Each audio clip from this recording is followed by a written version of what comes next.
just didn't think that he could feel good on his own. I got up the next morning and went into a room and she was already gone. You never want to lose a child. You can't imagine what that's like. We don't have any detox facilities available. We don't have any treatment facilities. The cartels are running a business, and their job is to get that drugs into your community. Cartels try to exploit those kids that are coming across. And it's the greatest national security threat to the United States right today. I have a person who's really struggling. What can I do? How can I help? My wife, supports me through and through with everything. Focus on you and your recovery, and I feel like you can really go a long way. Drug overdoses kill tens of thousands of people in the U.S. every year. Many of those overdoses involve opioids, like prescription painkillers or heroin. And many of those overdoses happen here in central Illinois, in cities and towns, to people young and old. Tonight we take an in-depth look at what's behind those deaths, at the sources of those drugs, and at what's being done to save lives here in Illinois. We'll hear from law enforcement, lawmakers, doctors, and families affected by overdose. Shaylin Connor loved to sing. And her mom Stacy says she loved life. She was one of the happiest kids I've ever known. Her nickname growing up was always Smiley.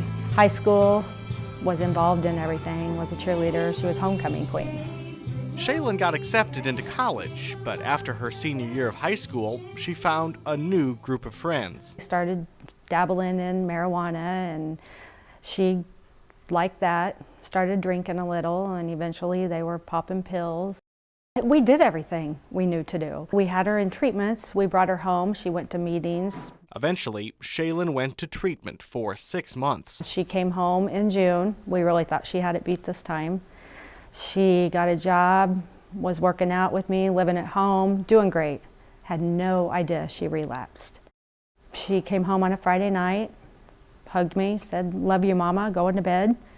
And I got up the next morning and went into her room, and she was already gone. Shaylin died last October.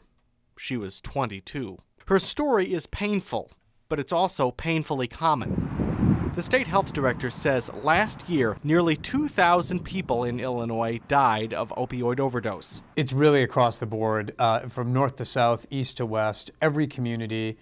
No one has unfortunately been really spared or left untouched by the opioid crisis.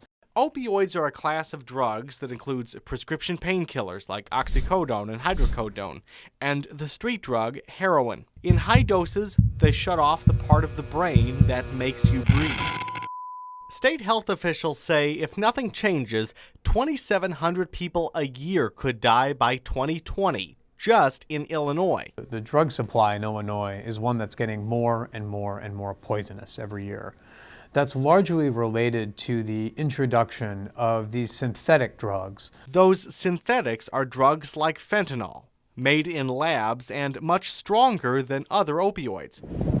Christian County Sheriff Bruce Kettlecamp says synthetics are turning up more and more. We've seen the heroin cut with fentanyl here in Christian County. We've got lab results back where the fentanyl was in with the heroin. The news may be dire, but those affected by the opioid crisis are stepping up to help.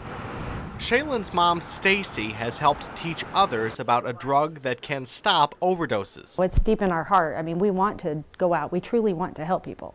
We're doing it because we care. We don't want anybody to go through what we've been through. Addiction doesn't discriminate. Shaylin was your all-American teenage girl. And she had dreams. She had hopes. You know, when she came home this last time, she wanted to get a job and get out on her own and get married and have kids like everybody else. But for whatever unfortunate reason, that drug just doesn't let you do that.